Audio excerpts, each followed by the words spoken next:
Test 4. You will hear a number of different recordings, and you will have to answer questions on what you hear. There will be time for you to read the instructions and questions, and you will have a chance to check your work. All the recordings will be played once only. The test is in 4 sections. At the end of the test, you will be given 10 minutes to transfer your answers to an answer sheet. Now turn to Section 1.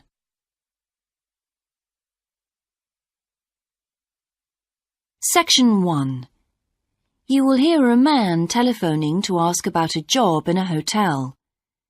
First, you have some time to look at questions 1 to 4.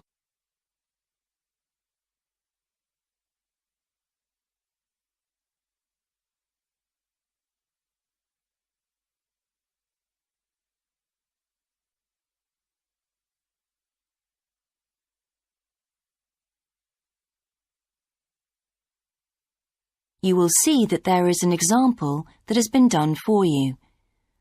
On this occasion only, the conversation relating to this will be played first.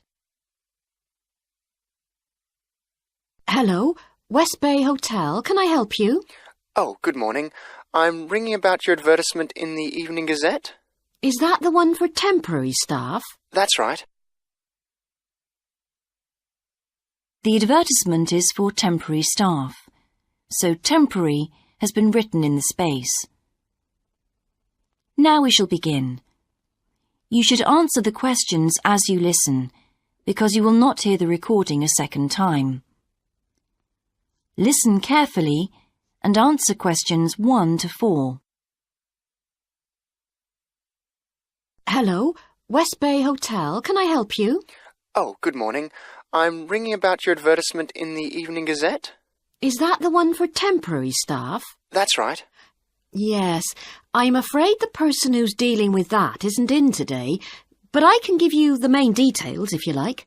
Yes, please. Could you tell me what kind of staff you're looking for? We're looking for waiters at the moment. There was one post for a cook, but that's already been taken. Oh, right.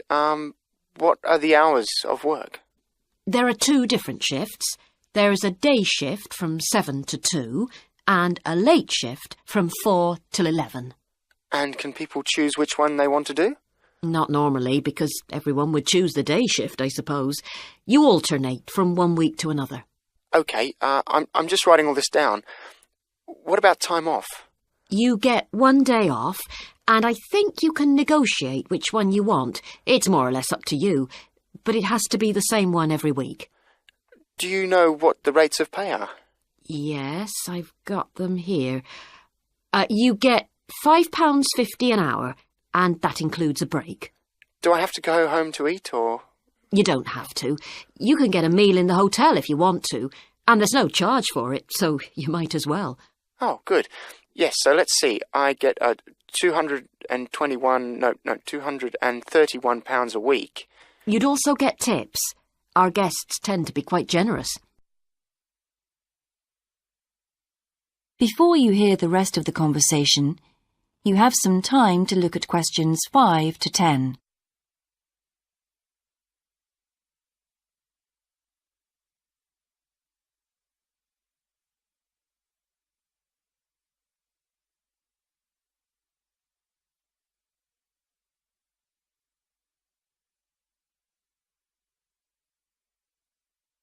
Now listen and answer questions 5 to 10.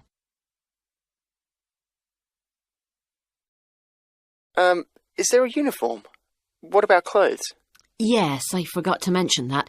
You need to wear a white shirt, just a plain one, and dark trousers. You know, not green or anything like that. And we don't supply those. That's okay, I've got trousers. I just have to buy a couple of shirts. What about anything else? Do I need a waistcoat or anything? You have to wear a jacket, but the hotel lends you that. I see. One last thing. I don't know what the starting date is. Just a minute. I think it's sometime around the end of June. Yes, the 28th, in time for the summer. That's great. I'm available from the 10th. Oh, good. Well, if you can call again, you need to speak to the service manager. Her name's Jane Irwin. That's Urwin. And she'll probably arrange to meet you. OK, and when's the best time to ring? Could you call tomorrow? She usually starts checking the rooms at midday, so before then if you can, so she'll have more time to chat. I'll just give you her number because she's got a direct line. Thanks. It's 832-009. 823-009. 832. Oh, OK. Yes, I'll do that. And by the way, she will ask you for a reference, so you might like to be thinking about that. You know, just someone who knows you and can vouch for you. Yes, no problem. Well, thanks very much for your help. You're welcome. Bye. Bye. That is the end of section 1. You now have half a minute to check your answers.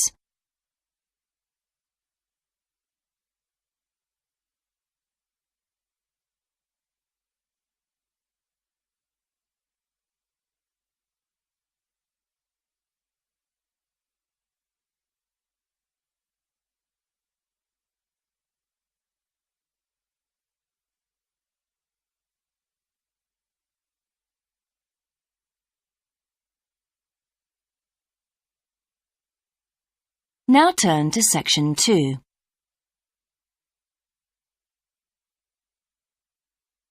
Section 2.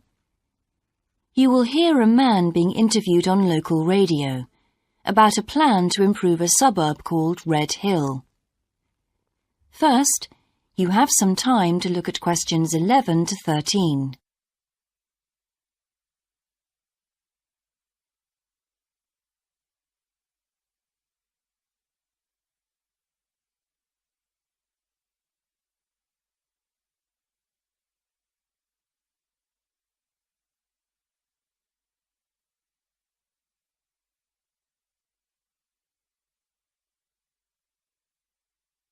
Now listen carefully and answer questions 11 to 13.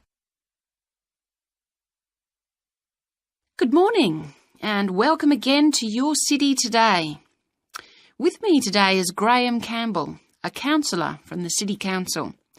He'll be telling us about the plan to improve the fast-growing suburb of Red Hill. Good morning, Graham, and welcome to the show. Good morning, Carol. Now, Graham, I understand that there has been a lot of community consultation for the new plan. Yes, we've tried to address some of the concerns that local groups told us about. People we've heard from are mainly worried about traffic in the area and in particular the increasing speed of cars near schools. They feel that it's only a matter of time before there's an accident as a lot of children walk to the school. So we're trying to do something about that. Another area of concern is the overhead power lines. These are very old and a lot of people we spoke to asked if something could be done about them. Well, I'm happy to report that the power company have agreed to move the power lines underground at a cost of $800,000. I think that will really improve the look of the area as well as being safer. That's good to know. But will that mean an increase in rates for the local businesses in that area? Well, the power company have agreed to bear the cost of this themselves after a lot of discussion with the council. This is wonderful news, as the council now has some extra funds for us to put into other things like tree planting and artwork. Before you hear the rest of the interview, you have some time to look at questions 14 to 20.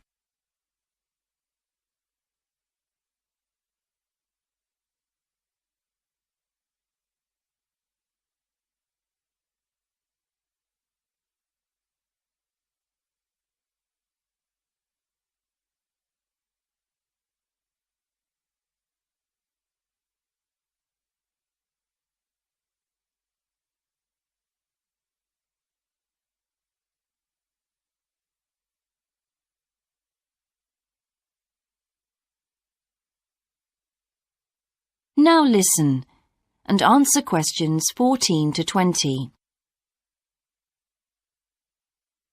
Now, we've also put together a map which we've sent out to all the residents in the area. And on the map we've marked the proposed changes. Firstly, we'll plant mature pine trees to provide shelter and shade just to the right of the supermarket in Days Road. In order to address the traffic problems, the pavements on the corner of Carberry and Thomas Street will be widened. This will help to reduce the speed of vehicles entering Thomas Street. We think it's very important to separate the local residential streets from the main road, so the roadway at the entrance to Thomas Street from Days Road will be painted red. This should mark it more clearly and act as a signal for traffic to slow down. One way of making sure that the pedestrians are safe is to increase signage at the intersections. A Keep Clear sign will be erected at the junction of Evelyn Street and Hill Street to enable traffic to exit at all times. Something we're planning to do to help control the flow of traffic in the area is to install traffic lights halfway down Hill Street where it crosses Days Road. Now, we haven't only thought about the cars and traffic, of course.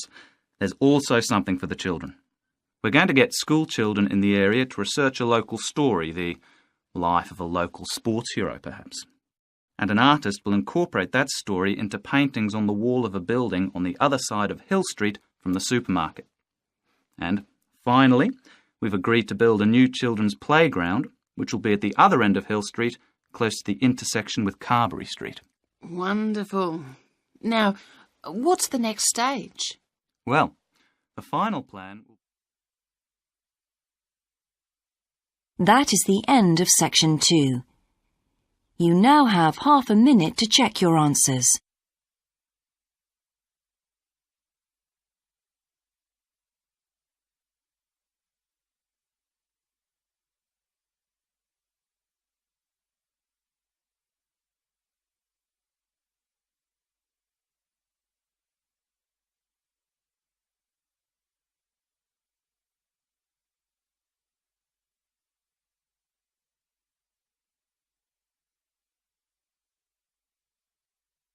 Now turn to section 3.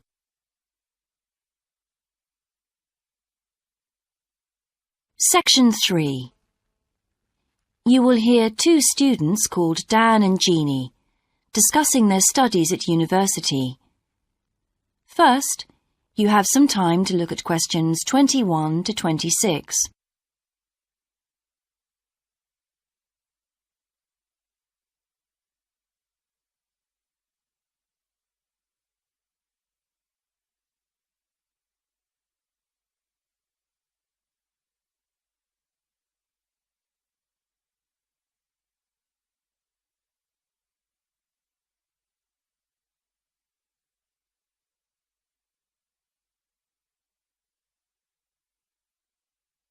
Now listen carefully and answer questions 21 to 26. Hi Jeannie, how's it going? Oh, hello Dan. Pretty well, thanks. Have you managed to get the money for the course yet? Yes, that's all sorted out now, thanks. It took long enough though. It was practically a year ago that I applied to my local council for a grant, and it took them 6 months to turn me down. That's really slow. And I thought I was eligible for government funding, but it seems I was mistaken. So then I asked the boss of the company I used to work for if they would sponsor me, and much to my surprise, he said they'd make a contribution. But what about college grants and scholarships?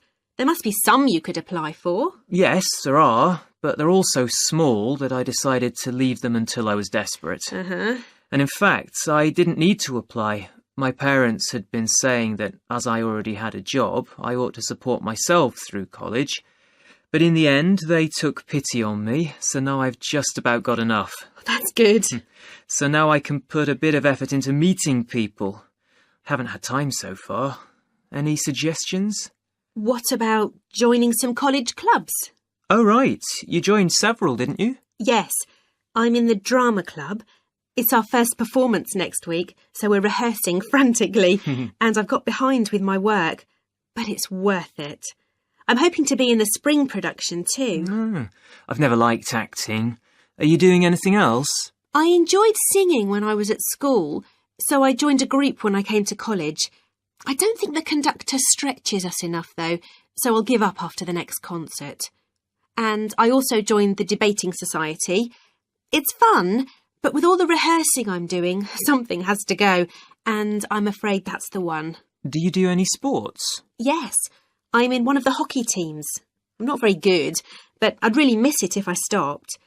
I decided to try tennis when I came to college, and I'm finding it pretty tough going. I'm simply not fit enough. Nor me. I think I'll give that a miss. I'm hoping it'll help me to build up my stamina, but it'll probably be a long haul. Good luck. Thanks. How are you finding the course? I wish we had more seminars. What? I'd have thought we had more than enough already. All those people saying clever things that I could never think of. It's quite interesting, but I wonder if I'm clever enough to be doing this course. I find it helpful to listen to the other people. I like the way we're exploring the subject and working towards getting insight into it. How do you get on with your tutor? I don't think I'm on the same wavelength as mine, so I feel I'm not getting anything out of the tutorials. It would be more productive to read a book instead. Oh, mine's very demanding. She gives me lots of feedback and advice, so I've got much better at writing essays. And she's helping me plan my revision for the end-of-year exams. Do tell me, I always struggle with revision. Before you hear the rest of the discussion, you have some time to look at questions 27 to 30.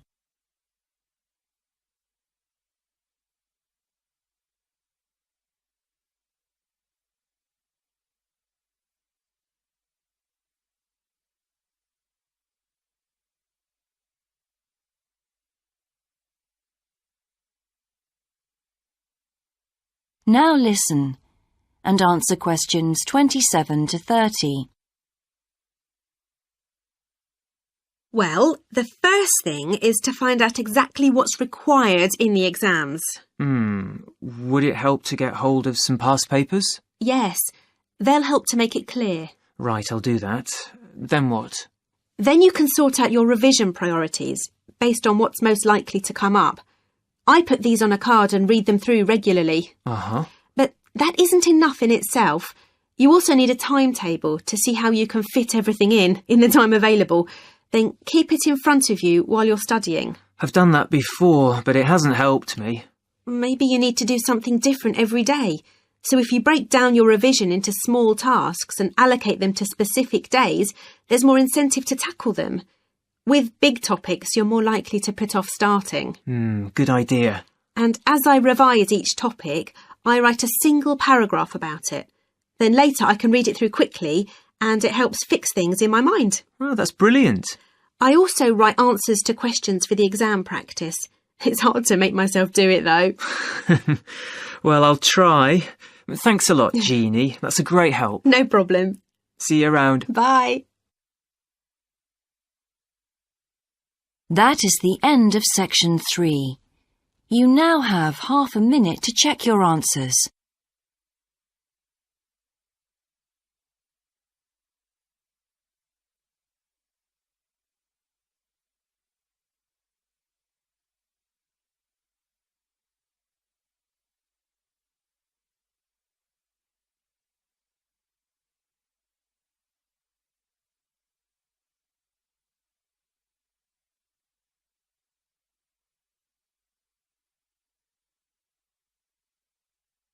Now turn to section 4.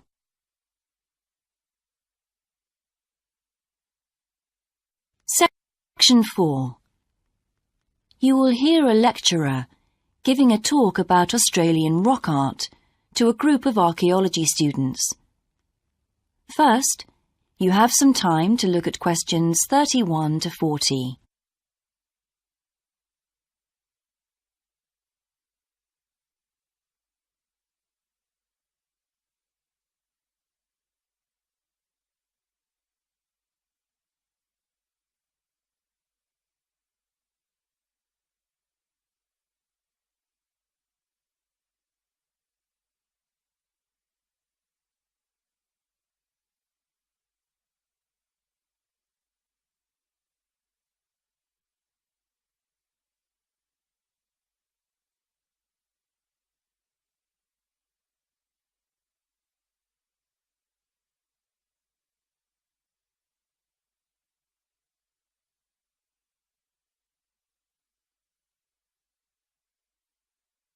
Now listen carefully and answer questions 31 to 40.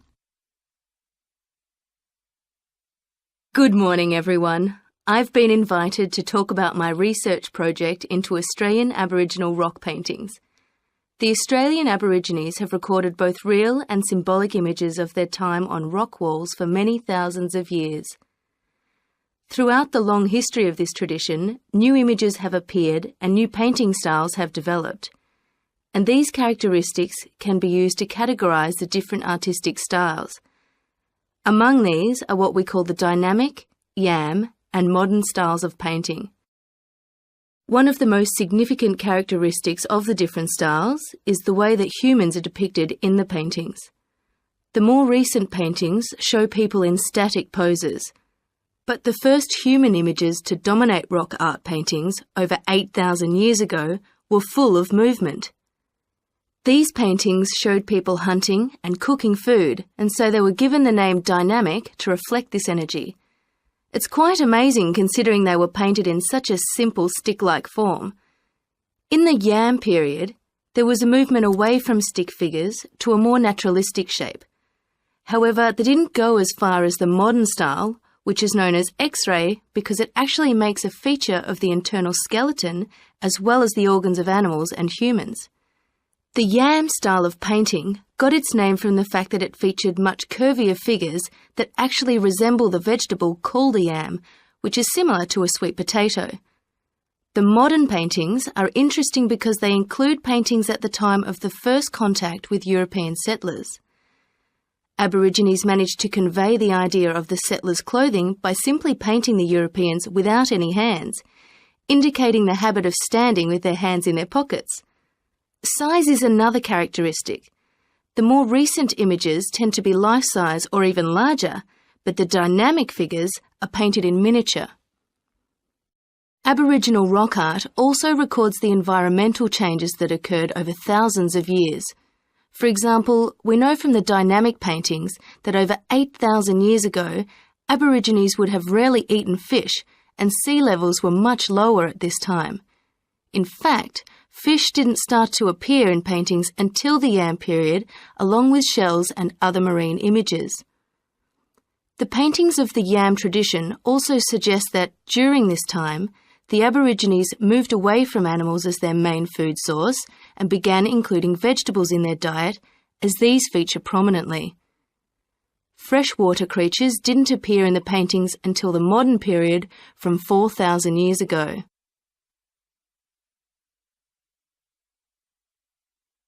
So these paintings have already taught us a lot. But one image that has always intrigued us is known as the Rainbow Serpent. The Rainbow Serpent, which is the focus of my most recent project, gets its name from its snake or serpent-like body, and it first appeared in the yam period 4,000 to 6,000 years ago. Many believe it is a curious mixture of kangaroo, snake and crocodile. But we decided to study the Rainbow Serpent paintings to see if we could locate the animal that the very first painters based their image on. The yam period coincided with the end of the last ice age. This brought about tremendous change in the environment, with the sea levels rising and creeping steadily inland. This flooded many familiar land features and also caused a great deal of disruption to traditional patterns of life, hunting in particular. New shores were formed and totally different creatures would have washed up onto the shores. We studied 107 paintings of the Rainbow Serpent and found that the one creature that matches it most closely was the ribboned pipefish, which is a type of seahorse. This sea creature would have been a totally unfamiliar sight in the inland regions where the image is found, and it may have been the inspiration behind the early paintings. So, at the end of the Ice Age, there would have been enormous changes in animal and plant life. It's not surprising, then, that the Aborigines linked this abundance to the new creatures they witnessed. Even today, Aborigines see the rainbow serpent as a symbol of creation, which is understandable given the increase in vegetation and the new life forms that featured when the image first appeared. That is the end of section 4. You now have half a minute to check your answers.